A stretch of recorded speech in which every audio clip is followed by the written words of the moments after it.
The history of football is littered with some truly dreadful signings. Chelsea alone paid £35 million for Danny Drinkwater, and almost the same again on his wages over 5 years, in return for just 12 Premier League appearances that not a single soul can remember. They gave Winston Bogart a 4-year deal worth £40,000 a week in 2000, before deciding that they didn't want him either, so he made just 9 league appearances during that time. And they paid a world record-breaking fee of £71.6 million for a goalkeeper who appeared to have poppadoms for hands in his first 4 years at the club, in the form of Kepa Arrizabalaga, who seemingly assumed that the size of the fee also meant that he would manage the club, and could therefore tell Maurizio Sarri to do one when he tried to substitute him in a cup final. That's just one club. Chelsea also paid a buyout clause of £21.5 million to take Graham Potter from Brighton in September, of course, £7 million in wages, and then £13 million less than 7 months later to get rid of him. Factor in the £13 million that it cost them to get rid of Thomas Tuchel before him, and it means that Chelsea have spent £54.5 million on managerial fees alone this season, in what has also been the highest spending season in the entire history of football on players. But hey, it's gotta be worth it to end up in the bottom half of the Premier League table and with Frank back in charge. It's not just Chelsea though. Indeed, the Blues actually received a fee of between 100 to 146 million euros for Eden Hazard in 2019 from Real Madrid, who handed the Belgian a 5-year contract worth at least £104 million. In return, Hazard has so far made 75 appearances in just shy of 4 seasons, scoring a grand total of 7 goals and amassing a whopping 12 assists. That works out at about £13 million for every goal contribution. Manchester United, meanwhile, completely destroyed their internal wage structure to make Alexis Sanchez the highest paid player in the Premier League in January 2018, only to discover that the Chilean had seemingly undergone some kind of body and brain transplant since his time at Arsenal. Bayern Munich paid €12 million for Brazilian centre-back Breno Borges in 2008 and handed him massive wages, only for him to burn his €1.5 million villa in Bavaria down and be arrested for arson. And Shanghai Shenhua made Carlos Tevez the highest paid player in world football for a single season in 2017 on a reported £615,000 a week, only for him to turn up at the club overweight, score just 4 goals in 20 games, and be nicknamed Disney by locals because he spent so much time at Disneyland Shanghai with his family rather than training. Tevez himself described his time in China as a holiday. Sunderland fans, meanwhile, during the period from 2014 to 2018, could be forgiven for watching this introduction and thinking to themselves, some pretty good business there. If only we were run by such shrewd operators who could spot those kinds of bargains. Those are undoubtedly some utterly catastrophic transfers, and I could, though you will be relieved to discover that I won't, have gone on for much longer. But on a pound-per-minute basis, there has perhaps never been a worse signing than Jean-Kévin Augustin, which is ironic in some respects, given that Leeds United never actually wanted to sign him. The case of Augustin is interesting, not just because it involves a club currently embroiled in a relegation scrap, parting with £40 million for someone who only ever played 48 minutes of football for them, and never actually signed for them, depending upon your definition of signed, but because of the bizarre machinations that resulted in such an enormous fee having to be forked out, in a tale of COVID, contract law, and the commodification of footballers in terms of how they are viewed by clubs. Jean-Kévin Augustin was one of the most highly regarded young players in world football only 5 years ago. Born in Paris and brought into the PSG youth ranks at the age of 11, Augustin was PSG, and indeed France's star man, at pretty much every age group. In 38 games for PSG's under-19 team, Augustin scored 22 goals. For France's under-19s, Augustin scored 12 goals in only 13 games, including 6 at the 2016 under-19 Euros, where he won both the top scorer and best player awards, as France were crowned as champions. The second highest scorer at that tournament was a certain Kylian Mbappé, who starred alongside Augustin but was overshadowed by the PSG trainee at the tournament in Germany. Later that year, Augustin was picked out by Lionel Messi as one of 10 supposed wonderkids who he felt had an enormous future in the sport. A year later, Augustin won the bronze boot this time as the joint second highest scorer at the 2017 FIFA Under-20 World Cup, despite France exiting in the round of 16. By this stage, Augustin had played 31 games for PSG, age 19, but he was somewhat understandably struggling to dislodge the club's soon-to-be all-time record goalscorer Edinson Cavani as Unai Emery's first-choice centre-forward. Augustin left his boyhood club to get more game time then, joining RB Leipzig for a fee of €13 million. Now part of France's under-21 setup, it looked as though the 2018 World Cup was going to come just a little bit too soon for Augustin, but he was already being talked about as a future star of the national team, and he continued his rich vein of goal-scoring form at international level, with 5 goals in only 9 games for France's under-21s. Augustin's first season at Leipzig wouldn't disappoint. Having just turned 20, he scored 12 goals and made 6 assists, forming an excellent partnership alongside Timo Werner, as the Red Bull franchise finished 6th in the Bundesliga and reached the last 8 of the Europa League. Quick, clever, and explosive, Augustin was an unpredictable young flair player with endless enthusiasm and no lack of end product. He made telling contributions against the likes of Borussia Dortmund, Porto, and Marseille, and at the end of the season, he was linked with a handful of superclubs. His second season at Leipzig didn't represent linear progress, but that didn't stop Everton from reportedly expressing an interest in signing him for between £37 to £38 million in January 2019. That move never materialised, but 6 months later, Augustin returned to French football, joining Monaco on a season-long loan deal with an optional buyout clause. Augustin's 4 months at Monaco provided the first insight that perhaps something wasn't quite right.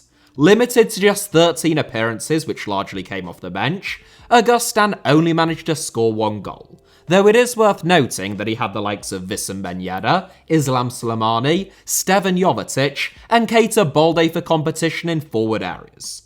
At the same time that Augustin was struggling to get minutes in the Monaco first team as a loanee, Eddie Nketiah was experiencing similar difficulties at Leeds United. Although he had made 19 appearances on loan from Arsenal during the first half of the season, just 2 of those were starts, and frustrated at that statistic, he was recalled by the Gunners in January 2020.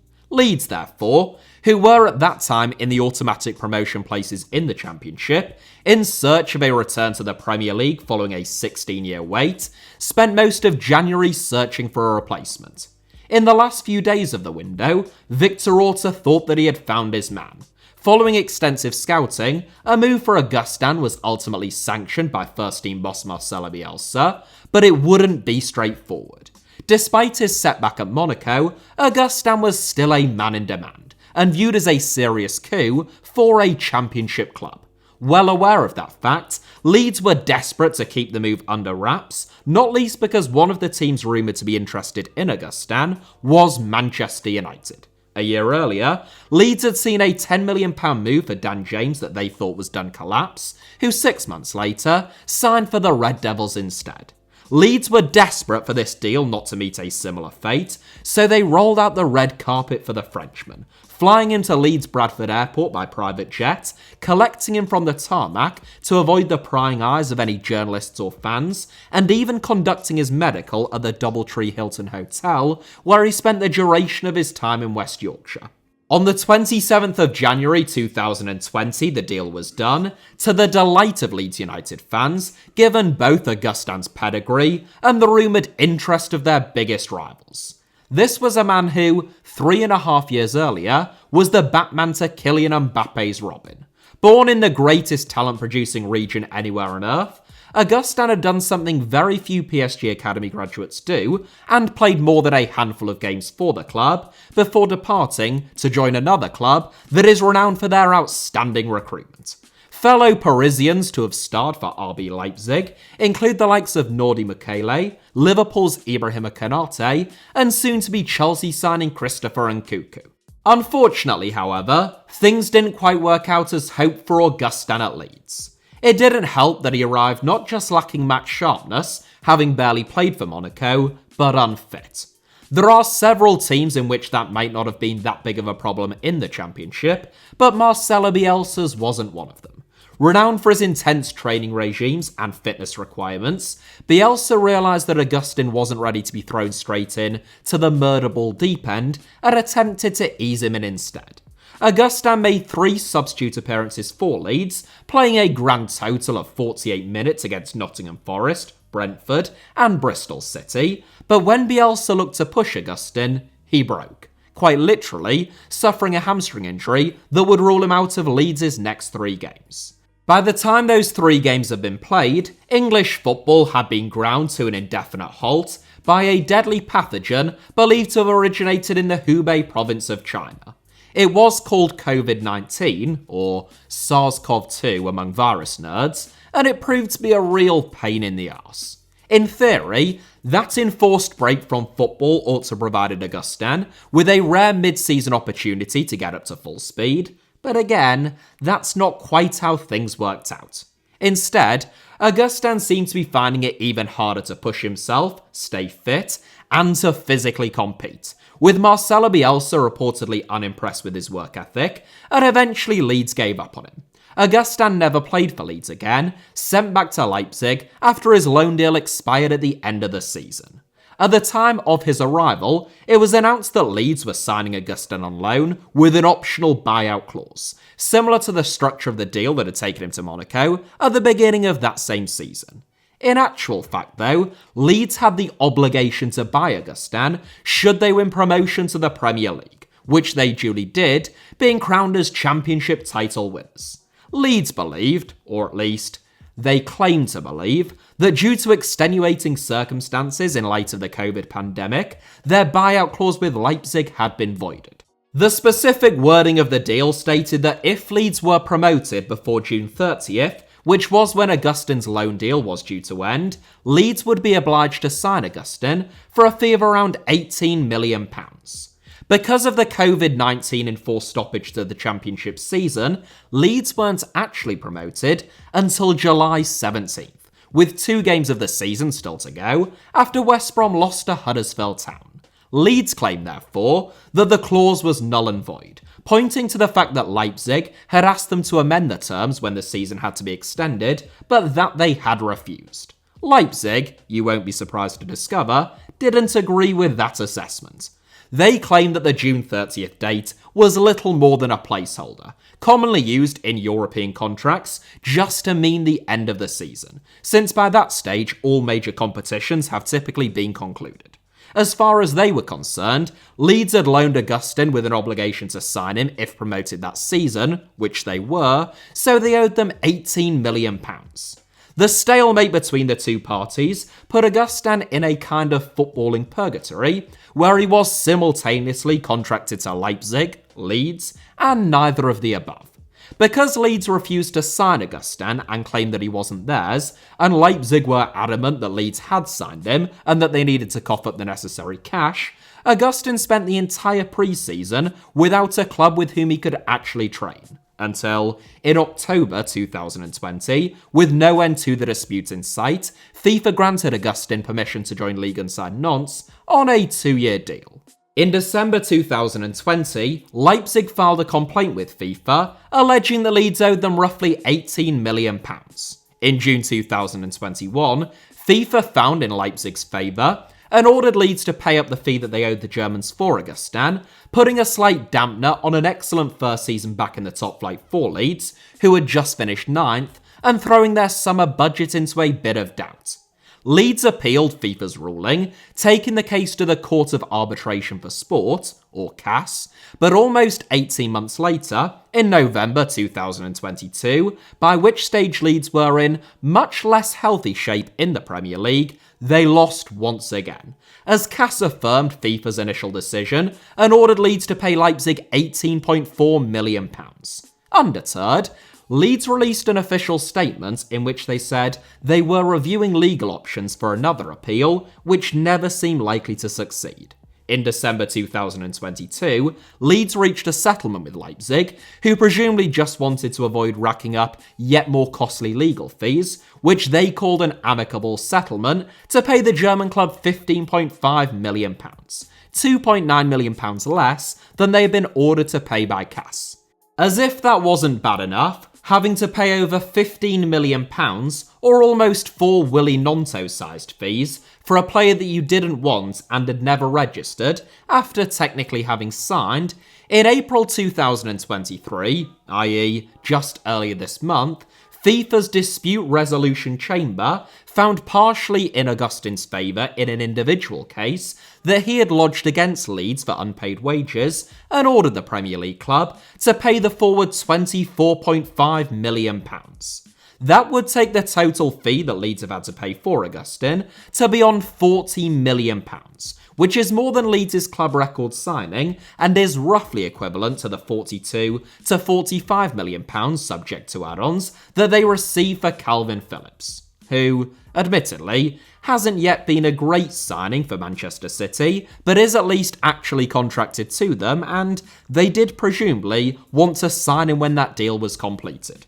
Leeds have, once again, appealed FIFA's decision relating to Augustin's £24.5 million case against them, but history tells us that Leeds tend not to come out too well in cases related to the Frenchman, or indeed appeals. Augustin, it should be said, faced the exact same difficulties at Nantes as he had at Leeds in terms of getting fit. Nantes, however, established that rather than it being due to a lack of effort or a poor attitude, Augustin is suffering from long COVID and Guillain-Barré syndrome, which is an extremely rare condition causing numbness, weakness, and pain in feet, hands, and limbs. That would explain why Augustin has gone from being a fast, athletic, and explosive forward to one who apparently couldn't complete a 5-kilometre run when he arrived at Nantes.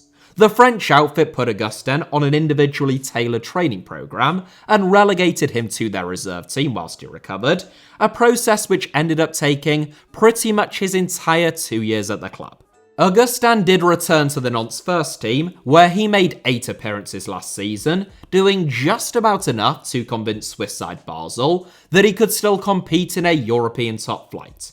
Augustin has not been injury-free this season, far from it. He has suffered 2 really nasty muscle injuries, which ruled him out for a combined total of more than 100 days, but he has managed to find some fitness when not sidelined, having made 20 appearances this season, scoring 5 goals and registering 1 assist. Last week, Augustin played for 85 minutes against Young Boys, which is the closest that he has come to playing a full 90 minutes in over 3 whole years.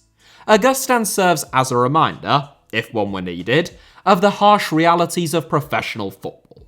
Just a few years ago, clubs were falling over themselves to rush out the red carpet for him and shower him with champagne, but the second that he contracted a medical condition, which was unbeknownst at the time, his character was denounced and 2 top-flight football clubs were happy to throw him to the scrap heap and entered into an expensive legal battle to deny ownership of him, with scant regard for the player himself, or, more importantly, the person. For Leeds, who are currently embroiled in a relegation scrap, the combination of losing their Premier League status and being forced to fork out £24.5 million this summer would be a bitter pill to swallow, in addition to severely limiting what they are able to do over the summer, whether they're relegated or not. That is it for today's video, which I unfortunately did have to cut slightly short because, I'm going to Poland for a couple of days. I did want to mention Ricky Alvarez at Sunderland, which was an almost identical scenario, whereby Sunderland were forced to buy him despite not wanting to do so, due to a clause in his contract that was a survival, avoiding relegation clause in that case, and that ended up costing them over £20 million after a series of lost appeals, but oh well, I did my best. Thank you all very much as ever for watching. I hope that you enjoyed today's video, despite the slightly abrupt end. I do apologise on that front. Hit the like button if that was the case. Apparently it is very helpful in some way or another. Let me know your thoughts down below in the comments. And make sure, of course, that you are subscribed and have notifications turned on, both for this channel and my backup channel, both of which should be on your screens now.